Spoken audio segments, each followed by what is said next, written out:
अस्सलाम वालेकुम। वनीस वॉइस में खुशामदीद। उम्मीद करता हूँ आप लोग जहाँ भी होंगे खुश होंगे, आबाद होंगे। तो दोस्तों, आज की वीडियो में हम बात करने जा रहे हैं आलू के कारोबार पर कि ये आलू आप बेचकर किस तरीके से करोड़ों बन सकते हैं। आलू कहाँ से मिलेगा, कैसे मिलेगा और आप इसको बेच के कैसे अमीर हो सकते हैं, इस बारे में आज की वीडियो में मैं आपको मुकम्मल तरीके से गाइड करूंगा। दोस्तों, आलू का सीजन तकरीबन शुरू होने वाला है और नया आलू मार्केट में आने वाला है। जैसे ही ये अगला महीना शुरू होगा, इसके पहले दूसरे हफ्ते में नया आलू मार्केट में आ जाएगा।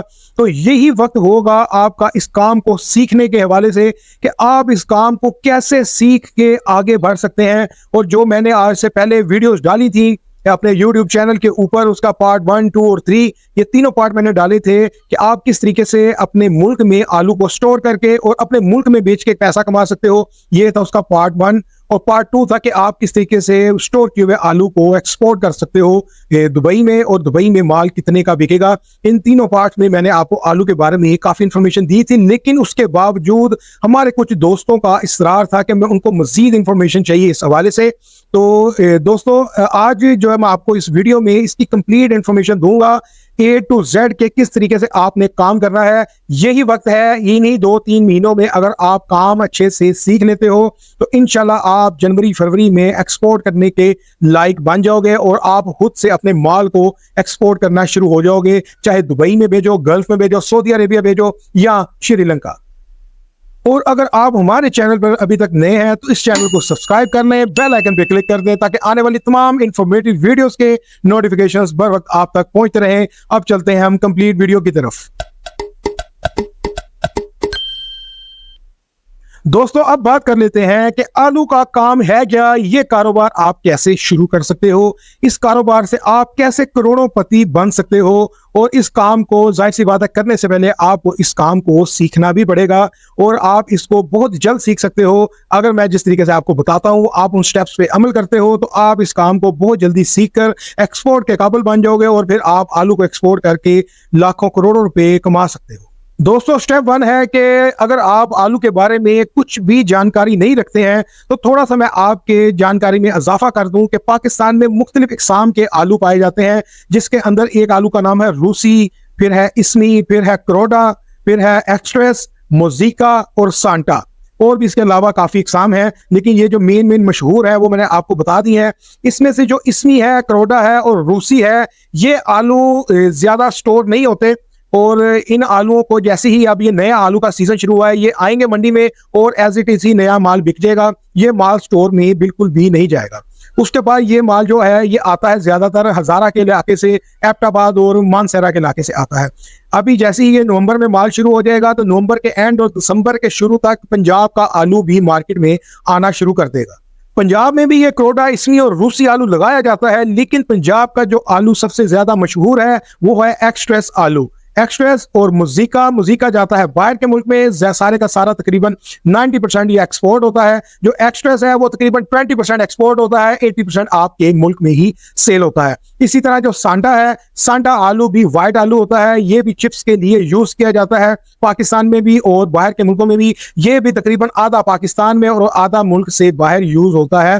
तो ये 3 आलूओं में आपने कारोबार करना है, क्योंकि आपने आलू को स्टोर भी करना है और उसको उसके बाद आपने फिर मुल्क में भी अपने बेचना है। अगर आपने मुल्क में नहीं बेचना तो आपने उसको एक्सपोर्ट कर देना है। तो ये 3 आलूओं में रह के आपने काम करना है। पहले नंबर पे लाल कलर का जो आलू होता है उसका नाम है एक्सट्रेस। वो आलू आपने स्टोर करना है, वो 6-8 महीने तक स्टोर रहे, तब भी वो आलू खराब नहीं होता। इसी तरह मुजीका आलू, वो भी 6-8 महीने तक स्टोर रहे, वो आलू भी खराब नहीं होता और ये सारे का सारा माल एक्सपोर्ट हो जाता है। अगर आप खुद एक्सपोर्ट नहीं भी करते हो बिलफर्ज, तब भी एक्सपोर्टर ही आपसे माल खरीद कर इसको एक्सपोर्ट कर देता है।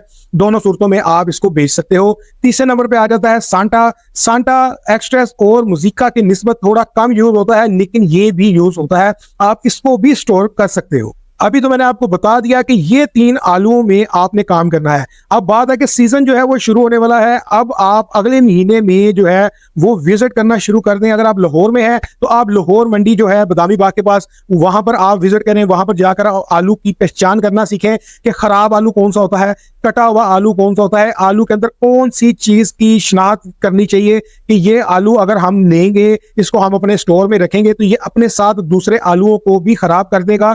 ये सारी पहचान आपने इन दिनों में करनी है, ताकि जब स्टोरेज का टाइम आए उस वक्त तक आप जो है वो इस चीज के ऊपर आप पक्के हो चुके हो और आपको जो है इस चीज का पता चल चुका हो कि कौन सा आलू आपने स्टोर करना है। आप सिर्फ लोगों के सहारे पर ना हो कि मुझे आप आलू स्टोर करवा दो, वो आपको चाहे फिर अच्छा आलू स्टोर करवाए बुरा करवाए, जिसने भी आपको आलू स्टोर करवाने के लिए साथ लेकर जाना है, जिसको भी आप लेकर जाओगे कि मुझे आलू स्टोर करवा दो, उसको भी अपनी कमीशन का लालच होगा।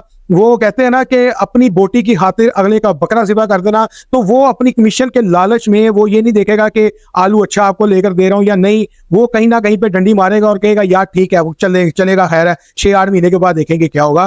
तो इसलिए आपका बिल्कुल अच्छे से तजर्बा इसमें हो जाएगा। अगर आप नवंबर से लेके जनवरी के एंड तक इस काम के ऊपर तवज्जो दे देते हो, रोजाना ना भी जाओ, आप हफ्ते में 2 से 3 दिन भी अगर मंडी चले जाते हो और वहां पे जाके आप बोली होती देखते हो कि किस तरीके से आलू मंडी में बिक रहा है, तो आपको काफी अंदाजा हो जाएगा और किस तरह के आलू का मंडी में क्या रेट लग रहा है, लोग उसको छोड़ के जा रहे हैं, आलू को नहीं खरीद रहे, आखिर क्या वजह है, उस आलू में क्या नक्स है। ये मेरे बताने से या किसी के भी आपको बताने से आपको बिल्कुल भी अंदाजा नहीं होगा जब तक आप खुद इसको एक्सपीरियंस ना करो। मंडी में जाओ, अगर आपके इर्द गिर्द कहीं पे आलू बीजा जाता है, अगर आप दीपालपुर, उकाड़ा, पाकपतन, साहिवाल, आरब वाला या ये अपना हुजरा शाह मकीम, राजूवाल इस एरिया के आसपास रहते हैं, तो भी यहाँ पर बहुत ज्यादा आलू उगाया जाता है और एशिया का सबसे ज्यादा आलू इसी एरिया में काश्त किया जाता है और पाकिस्तान दुनिया का नंबर 1 मुल्क है आलू की एक्सपोर्ट करने में। ठीक है, तो आलू पाकिस्तान का पूरी दुनिया में बहुत पसंद किया जाता है। तो अगर आप इन एरियाज में रहते हो तो मेरा मशवरा है आप इन एरियाज की मंडियां भी हैं उनमें जाओ, गोपालपुर या उकाड़े की मंडी में जाओ, या जहां पर आलू बीजा हुआ है। आने वाले चंद हफ्तों में आलू की कुछ जो जल्दबाज किसान हैं वो जल्दी पटाई करना शुरू कर देते हैं, जल्दी आलू को निकालना शुरू कर देते हैं, क्योंकि उन्होंने फिर नई फसल जो है उसको बीजना होता है। वो आलू के सही बड़े साइज के होने का इंतजार भी नहीं करते। तो आप उस चीज को भी एक्सपीरियंस करो ताकि आपको पता हो कि आपने आलू किस तरह का स्टोर करना है। बाकी आगे जाकर भी मैं आपको मजीद इस बारे में मालूमात देता हूँ।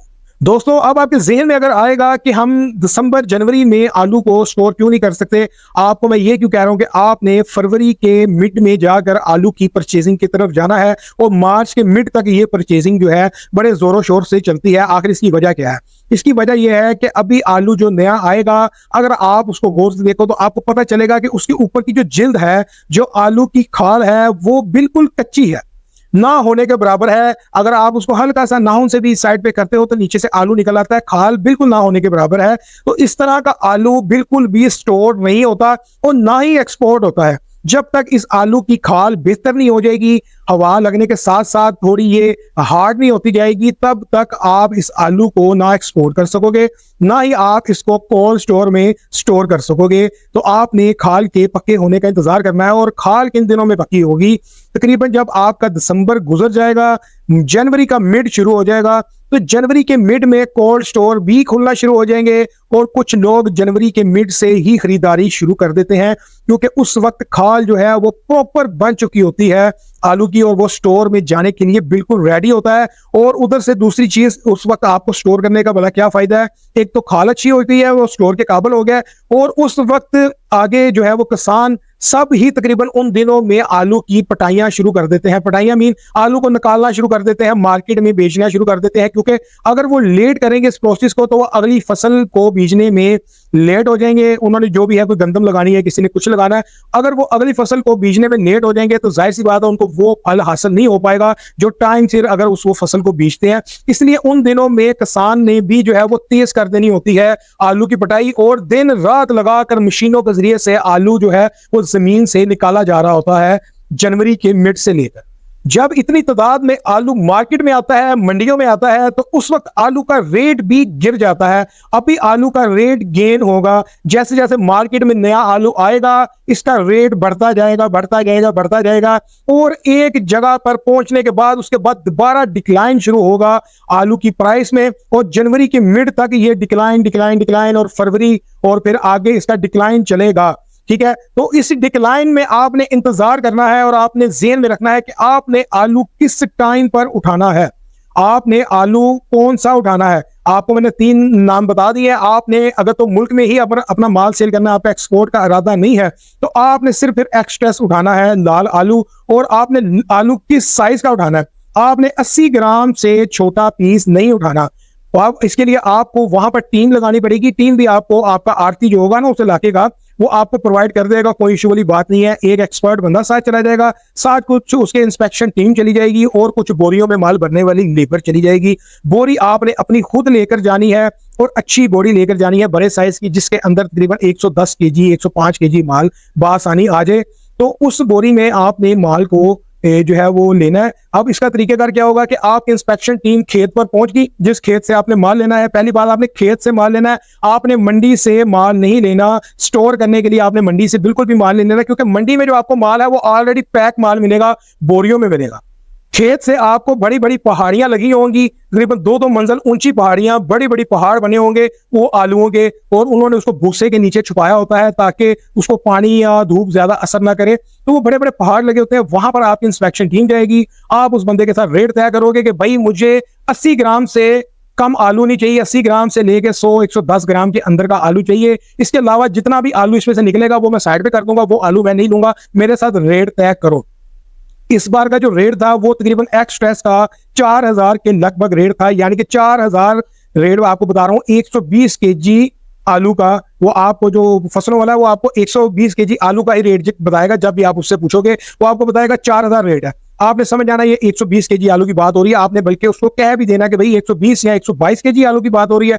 इसी तरह से होता है। वो जब आपको 4000 मिसाल के तौर पर इस साल रेट था, इस साल भी उम्मीद है कि यही रेट होगा, तो 4000 आपने उसके साथ रेट तय कर लिया 80 ग्राम से ऊपर के आलू का। इसको किसान की जुबान में, मंडी की जुबान में कहा जाता है राशन। आपने राशन खरीदना है, गोली नहीं खरीदनी।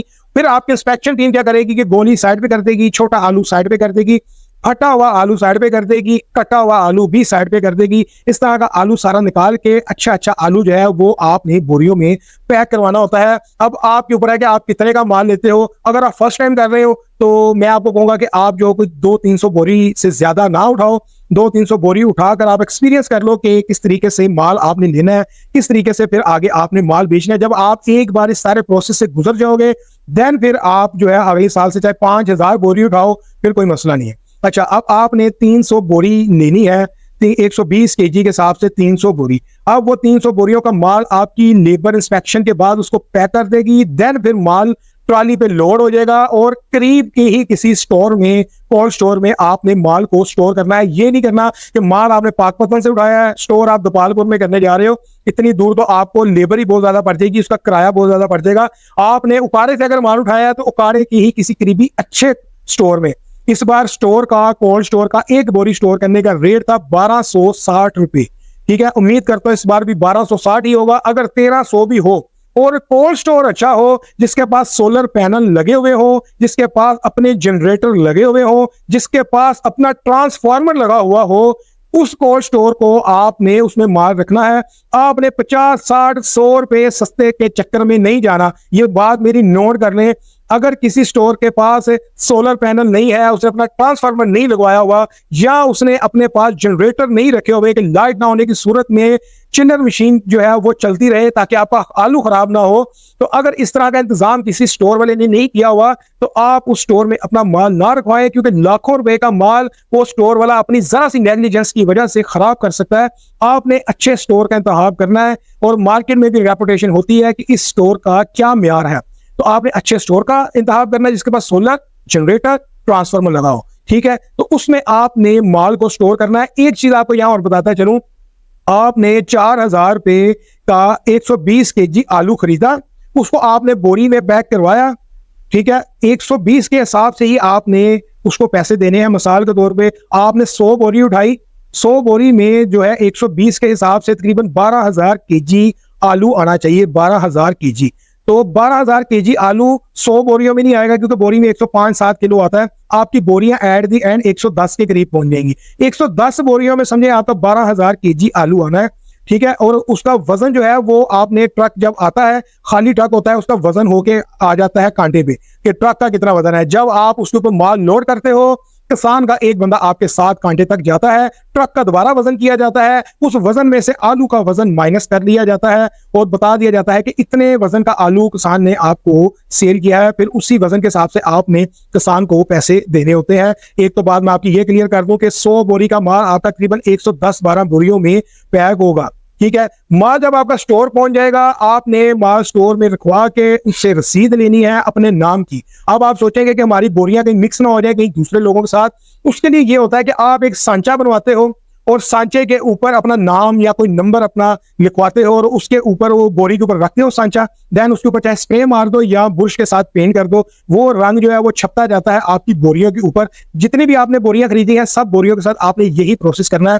इस तरह सब बोरियों के ऊपर आपका नंबर चिस्पा हो जाएगा या आपका नाम चिस्पा हो जाएगा। फिर आपका माल कभी भी किसी के माल के साथ मिक्स नहीं होगा। वैसे भी वो माल को अलग अलग ही रखते हैं स्टोर वाले, इकट्ठा माल नहीं रखते। उन्होंने कॉरिडोर्स बनाए होते हैं छोटे छोटे जिसके अंदर वो हर पार्टी का अलग अलग माल रखते हैं।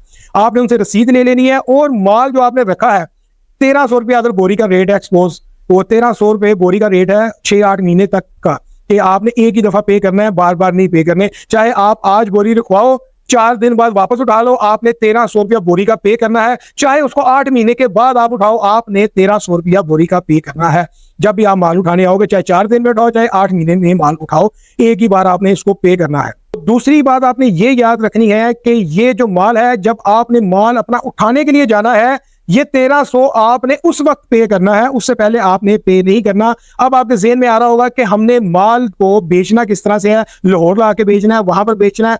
इन खेचलों से भी आपने बचना है। जो कोल्ड स्टोर का जो मुंशी होगा, जिसको पता होगा किस बंदे का कितना माल पड़ा हुआ है, उस मुंशी के पास जो है वो गाहक आते हैं, ठीक है। उनको पता होता है ये कोल्ड स्टोर का मुंशी, उसके पास गाहक आते हैं। गाहक को वो मुंशी आपके माल का सैंपल दिखाएगा, वो माल पसंद करवाएगा। देन फिर आपको मुंशी कॉल करेगा कि भाई मेरे पास 200-300 बोरी का गाहक मौजूद है, बताएं आपने अपना माल बेचना है, ये रेट है। आपको रेट समझ आता है, आपको तकरीबन 60 रुपए केजी में माल कॉस्ट किया हुआ है, सारा कुछ करवा के कोल्ड स्टोर के पैसे देकर बोरी में डालकर हर चीज करके आपको 60 रुपए केजी में आलू कॉस्ट किया हुआ है। आपको जो मुंशी है वो आपको रेट देता है 90 रुपए का। तो आपको समझ आ रही है तो आप सेल कर दो 90 रुपए केजी। 12,000 को जरा जरा मार ले 30 रुपए केजी के साथ, 30 रुपए केजी आपको मुनाफा हो रहा है, तो आप 30 रुपए केजी के साथ जरा जरा मार ले 12,000 को, तो 3,60,000 रुपए बनते हैं, ठीक है। अच्छा मुनाफा हो रहा है, आप सेल कर दो। आप कहते हो मैंने नहीं सेल करना, थोड़ी देर और इंतजार कर लो। आप अगर जाके माल को सितंबर में बेचोगे या सितंबर के मिड के बाद बेचोगे तो आपको ज्यादा अच्छा रेट मिल सकता है। मे भी कि आपका जो आलू है वो 100 रुपए या इससे ऊपर भी टच कर दे। इस बार आलू का रेट इतना नहीं बढ़ा, पिछले साल आलू 180-200 को भी टच किया। इस साल आलू का रेट ना बढ़ने की मेन वजह यह है कि ईरान का बॉर्डर बंद है, अफगानिस्तान का बॉर्डर बंद है। अफगानिस्तान और ईरान के रास्ते जहां पर आलू इन मुल्कों में और इन मुल्कों से आगे जहां जहां पर भेजा जाता था, वहां पर इस बार आलू पाकिस्तान का नहीं गया, माल स्टोरों में रहा, जिसकी वजह से ज्यादा गेन नहीं आया। 60 रुपए केजी में जो आलू लोगों को इस बार कॉस्ट किया था वो तकरीबन 80 रुपए केजी में बिक गया, फिर भी 20 रुपए केजी दे गया। वरना तो पिछले सालों में लोगों को 40-40 रुपए केजी में आलू कॉस्ट किया हुआ था और 120-120, 150 रुपए केजी में लोगों ने बेचा है। यानी कि अगर किसी के पास 10 लाख का माल था उसने 50 लाख में बेचा है। इस बार जिसका 10 लाख का माल था उसने जो है वो 13-14 लाख में बेचा है। इस बार इतना मुनाफा नहीं हुआ। तो कोई पता नहीं चलता हमारे मुल्कों का कि कब इसका बॉर्डर खुल जाए। तो बॉर्डर के ऊपर भी आपने नहीं रहना, आपने एक्सपोर्ट की तरफ जाना है कि हमने किस तरीके से माल को गल्फ में, सऊदीया में, जो है यूएई में या श्रीलंका में किस तरह से एक्सपोर्ट करना है। इंशाल्लाह आने वाली वीडियो में मैं दोबारा जो है इन मुल्कों में जहां पर आलू जाता है किस तरीके से जाता है और श्रीलंका किस तरह अलग है इन गल्फ और सऊदी अरेबिया और यूएई से, यहाँ पर आलू क्यों ज्यादा बड़ी पैकिंग में जाता है और क्यों बगैर वॉश के जाता है, इसके ऊपर में मैं आपको आने वाली वीडियो में गाइड करूंगा। आज से हमने जो है वो शुरुआत कर दी है आलू की सीरीज की, और ये टिल मार्च तक जब रोजे हैर से चल रहे होंगे तब तक ये वीडियोस जो है वो बाकायदगी से अब आती रहेंगी और हर स्टेप के ऊपर जो भी कोई नई न्यूज होगी वो आपके साथ मैं शेयर करता रहूंगा। अगर आपको फिर भी किसी चीज की जरूरत हो, मेरी मदद की जरूरत हो, आप मुझे इस नंबर के ऊपर राब्ता कर सकते हैं। मैंने वीडियो के ऊपर नंबर चला दिया है। आलू से रिलेटेड जो भी मैं आपकी मदद कर सकता हूँ मैं जरूर करूंगा। उम्मीद करता हूं ये वीडियो आपको अच्छी लगी होगी। अगर आपको मेरी ये वीडियो इंफॉर्मेटिव लगी है तो वीडियो को लाइक कर दें, शेयर कर दें दूसरे दोस्तों में भी, ताकि वो भी इस वीडियो से मुस्तफीद होकर अच्छी अर्निंग कर सकें। और मुझे दें इजाजत। अल्लाह हाफिज़ व नासिर।